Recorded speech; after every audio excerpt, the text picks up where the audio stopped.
Okay, let's dig a little bit deeper on Israel's leadership in the Bible. What you're looking at right here is the table of contents of the Bible, the Old Testament specifically.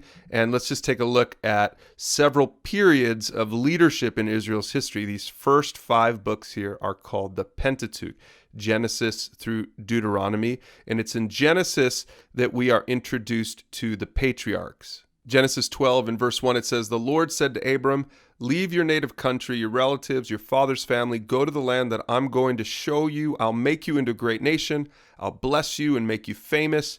You'll be a blessing to others." He gives this promise. And this is God calling out the very first patriarch, Abraham.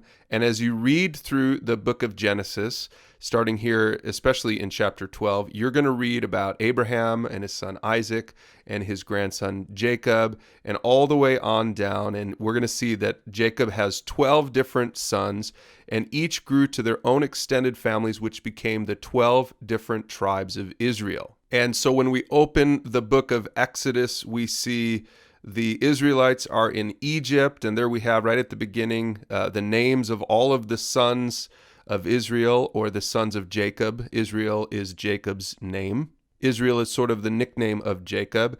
And you can read this for yourself. And one of those sons is the famous Joseph. And look at what it says here in verse 6. "In time, Joseph and all of his brothers died, ending the entire generation. But their descendants, the Israelites, had many children and grandchildren. They multiplied.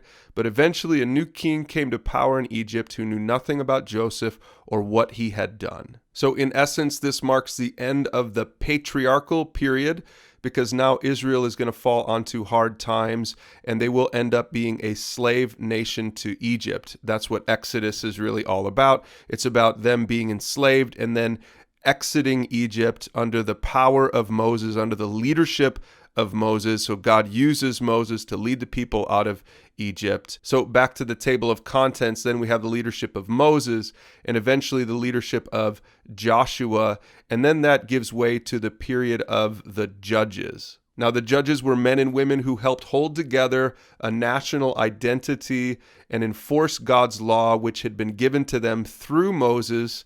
And so they weren't kings or queens per se, but they were the political, spiritual, and military leaders of the nation. And then as we continue through the table of contents, we're going to get to the story of Samuel, and Samuel is going to install a king over the people of Israel, and the first king is Saul. We see that here in 1 Samuel 11. It says, "Samuel said to the people, 'Come, let us all go to Gilgal and renew the kingdom.' And so they went, and in a solemn ceremony before the Lord, they made Saul king, and they offered peace offerings to the Lord, and Saul and all the Israelites were filled with joy." Now, as you go read this, you're going to see that God reluctantly agreed to this, but Saul was the first real king to rule over the whole nation.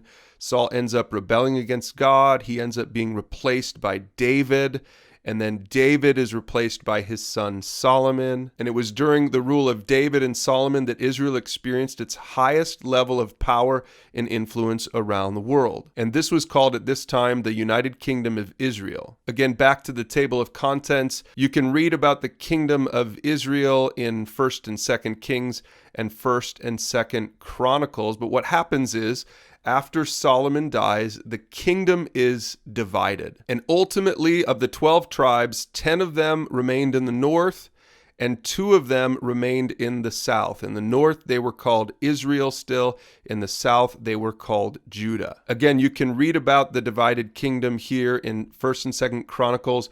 But what eventually happens then is both kingdoms fall. Here we are at the end of 2nd Chronicles, chapter 36. It says, "So the Lord brought the king of Babylon against Judah, the southern kingdom, and the Babylonians killed Judah's young men, even chasing after them into the temple, and they had no pity on the people, killing both young men and young women, the old and the infirm, and God handed them all over to Nebuchadnezzar, the pagan king." So we've gone from the united kingdom of Israel to the divided kingdom of Israel. And for a period of about 70 years after the fall of Judah right here, The nation of Israel had no national identity or home, and they were scattered among the foreign nations. And so this is called the period of the exile, and eventually then they're going to end up returning to Jerusalem. Now back to the table of contents, and this is what you're going to read about here after 2 Chronicles, Ezra, Nehemiah, and Esther. You're going to read about this period of the exile and the return. Now, as we scroll past the poetic books here of the Old Testament, we're going to see, starting in Isaiah, we're going to see the prophetic books of the Old Testament. And most of these prophetic books were written to the north and the south, to those divided kingdoms. And this is when God is speaking through his prophets to his people during that divided kingdom reign. So anyway, I know that was sort of a crash course, but that'll give you a little bit of a better sense for Israel's leadership in the Old Testament. Now, I'll leave more about this below this video, including some discussion questions so that you can talk about it with your family, small group, or mentor.